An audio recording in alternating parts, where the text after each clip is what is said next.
This opportunity, Mr. Speaker, I was just wondering if after speaking to the public participation, that I could also just make my contribution. You have 15 minutes within which you have to speak to all those. Okay, thank you, Mr. Speaker. Mr. Speaker, I'll try. Mr. Speaker, earlier on in the morning, I had tabled before the House. I am, is it vertically challenged? You are loud enough. Go on. Thank you, Mr. Speaker. Mr. Speaker, I was indicating that earlier in the morning I had presented a report of a public participation on the proposed removal from office by impeachment of His Excellency Rigathi Gachagua, EGH, the Deputy President of the Republic of Kenya. Honorable Speaker, this is following the notice of a special motion by Honorable Mwengi Mutuse and in line with Article 1182 of the Constitution. Mr. Speaker, consequently, the House Business Committee approved a public participation program across all 290 constituencies, and I present on behalf of the House Business Committee. Mr. Speaker, I'll speak to the issue of the legal framework of public participation. And Mr. Speaker, Article 10.2 of the Constitution provides for the participation of the people as one of the national values and principles of governance. Mr. Speaker, Article 118 of the Constitution requires Parliament to ensure public access and participation of the people in its affairs. I will not go to the details, and you can read it for ourselves because of time. Mr. Speaker, I wish to note on my own behalf that in quasi-judicial proceedings like this, public participation is not really necessary, even though the courts are pronounced that they are. In my view, they are not actually necessary in a quasi-judicial processes like this, because, Mr. Speaker, it's almost like saying that the judiciary needs public participation in making their decision. Having said that, Mr. Speaker, I also want to speak to the issue of timelines. And, Mr. Speaker, Parliament has spoken very clearly on the issue of timelines under Standing Order 64.2. And in summary, Mr. Speaker, I would want to say, if you read the standing order, that there are very strict timelines for a process or a motion like this. And, Mr. Speaker, in setting the period, the National Assembly was guided by the need to preserve the overarching constitutional principle of acting without unreasonable delay. The special motion for removal from office by impeachment of the Deputy President was therefore processed in accordance with the timeline set out under Standing Order 64. Mr. Speaker, in buttressing the necessity for expedited consideration of special motions, previous speakers of the National Assembly of Kenya expressed themselves on the question of timelines for considering special motions by the House when the special motions were filed proposing the removal by impeachment of the then Cabinet Secretaries, Honorable Anne Waiguru, Honorable James Macharia, Honorable Kaimenyi, and more recently, Honorable Mithika Linturi. In all the foregoing instances, the Speaker emphasized the need to dispose of a special motion as soon as is practicable to remove the anxiety of hangman's noose from the neck of a state officer proposed for impeachment. Mr. Speaker, you have seen the level of anxiety that the Deputy President has undergone, and indeed when he was actually giving the press statement yesterday, he was almost in tears. And that is why the House hastens the process so that the emotional turmoil is lessened having gone through this process, Mr. Speaker. Mr. Speaker, the Clerk of the National Assembly published advertisements on the 2nd, 3rd, and 4th of October and invited written submissions via hand delivery, post, or email until the 5th of October 2024. Mr. Speaker, all these were also advertised on the 4th of October and extended to the 5th in each constituency. To assist in this exercise, a public view template was made available to the public in both English and Kiswahili to guide submissions. On the 3rd and 4th of October 2024, 40,000 copies of the public view templates were also circulated as newspaper pullouts. This template was designated to provide clarity and precision in responses, whether for or against a motion. Number 2, to supplement other means of public input. And 3, to ensure both qualitative and quantitative feedback was captured, which is actually as has been directed by the courts in the past.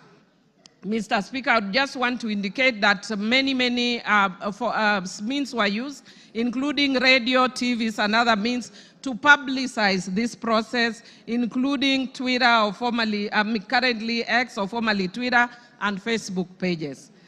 Mr. Speaker, the public was invited to submit views either in support or in opposition of the special motion or offer other views.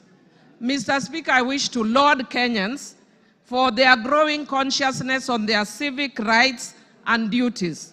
Mr. Speaker, people participated in various ways, as was witnessed both on electronic and social media, Mr. Speaker. And Mr. Speaker, many Kenyans who are participated very expressively.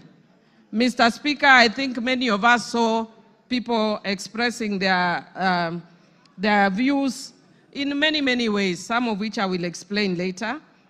However, Mr. Speaker, by the nature of newsmaking, we saw the areas where the views were expressive, but much less in the areas where the views were not that expressive. Mr. Speaker, if you look at the report, and I want to download the parliamentary team, they have even captured photos of members of the public giving their views in constituencies very peacefully. But Mr. Speaker, as I want to repeat, that by the very nature of newsmaking, what we will see are the dramatic scenes. And those we saw, I don't think it is shame as such, it's their right and they can share. Mr. Speaker, I wish to indicate I wish to report that based on all that, over 200,000 responses were received, of which 65.1% supported the motion, while 33.81% opposed the motion, and 1.09% offered neutral or other alternative views. Mr. Speaker, some of the members in contributing have actually alluded to some of those alternative views. I've heard the speaker right before me talking about the issue that Kenya has very many pressing issues.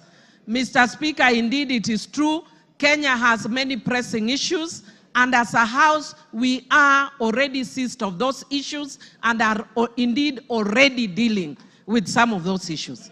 One of those issues that the Parliament has raised is the issue of education, the education system, and we have called the CS for Education more than 2 times to deal with that issue.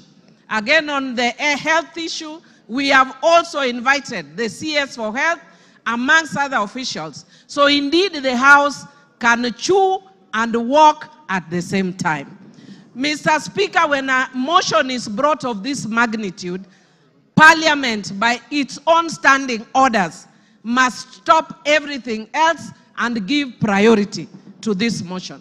And that is why Parliament stopped all its business on Thursday and focused on this, and all members of Parliament went to their constituencies to deal with this issue. Mr. Speaker, I wish to indicate that given that this is a very special public participation process, the first of its kind, Mr. Speaker, since the Constitution was promulgated, there were some challenges, but which did not affect the overall product of public participation. Mr. Speaker, some of those challenges were as follows. Mr. Speaker, there was political interference at public forums such as Bomas of Kenya and Murang'a. Mr. Speaker, there was violent disruptions in areas like Olkalau, Kipipiri, and Nyeri Town. Mr. Speaker,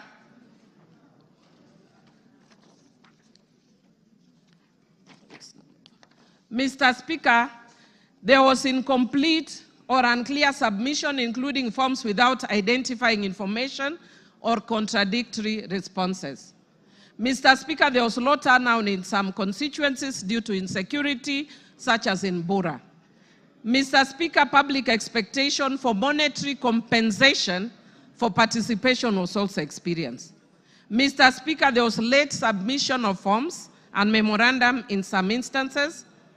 There were threats of violence towards officers and inappropriate language in some email submissions. And Mr. Speaker, there was pressure from some constituencies such as Olkalau and Kipipiri for officers to declare results prematurely. On the whole, Mr. Speaker, most places in the country went on uninterrupted.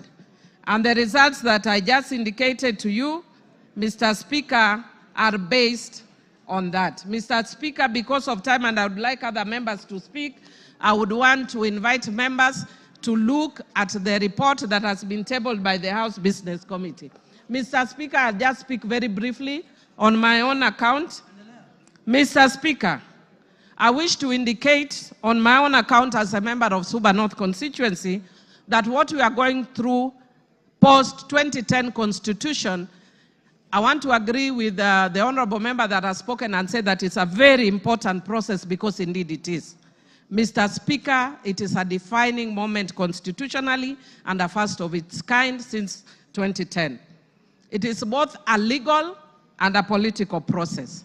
Mr. Speaker, the Supreme Court in the Sonko's case confirmed that impeachment is not just about civil liability or criminal culpability, but it's about accountability, political governance, as well as policy and political responsibility. Mr. Speaker, I'll speak very briefly to that in the end, but I want to speak to the issue of grounds. I'll be very brief, Mr. Speaker. Mr. Speaker, there are 3 grounds that have been given under Article 150 of the Constitution. Mr. Speaker, I want to speak to the issue, the 3rd ground, which is gross misconduct. Mr. Speaker, I have actually looked at the Constitution and there is no definition of gross misconduct. I have looked at our laws and there is no definition of gross misconduct. Mr. Speaker, Black's Law Dictionary defines gross misconduct as a dereliction of duty, unlawful or improper behavior. Mr. Speaker, on that account alone, virtually every ground that has been stipulated here would amount to gross misconduct. Mr. Speaker, speaking as a governance expert, perhaps it's one of the areas we may want to change in future in the Constitution. Because I was saddened when Nancy Baraza was removed from office for just touching somebody's nose. Only. Even pinching. Yeah? Touching somebody's nose. So, Mr. Speaker, what I would like to say, Mr. Speaker, is based on these grounds, it is easy to impeach. Mr. Speaker, if you just had me 1 minute, please. Mr. Speaker. Okay, you have 1.5. Thank you, Mr. Speaker. Mr. Speaker, I would just want to say that I've been by nature, I know I'm a very tough person, but by very nature, I'm also very empathetic. And I've been sympathizing a lot with the Deputy Speaker, especially, Deputy President, sorry, especially when he prays, because I'm also a prayerful person. But Mr. Speaker, I would want the Deputy Speaker to learn from this. Deputy President. Sorry, Deputy President. Sorry, I don't know why I keep going to Honorable Gladys. Mr. Speaker, In my book, which I've just released, Rig or Be Rigged, Principle 9, the power of words, taming the tongue. Mr. Speaker, if the deputy president had been quiet, he would have carried many people in this house. But he did not tame the tongue. And every time he spoke, he's just showing further and further division of the country. And I feel sad as a country that many people, even my friends, because I have many friends in central Kenya, who are calling me, are not calling me from a governance perspective. They are telling me, please save us Mount Kenya. Mr. Speaker, when will we ever reach a point as a country when we look at governance issues and not ethnic parochial issues that have divided the country for a long time, Mr. Speaker? Mr. Speaker, I do empathize with the deputy president, and I wish the hand he extended to the president, he had done it much earlier. Mr. Speaker, I hope he learns from the experience of Coriolanus of ancient Rome, who had won many battles, and his fame preceded him. But when he got in politics, his mouth brought him down. Mr. Speaker, I support. Gladys Sholay, not information, there's nobody on the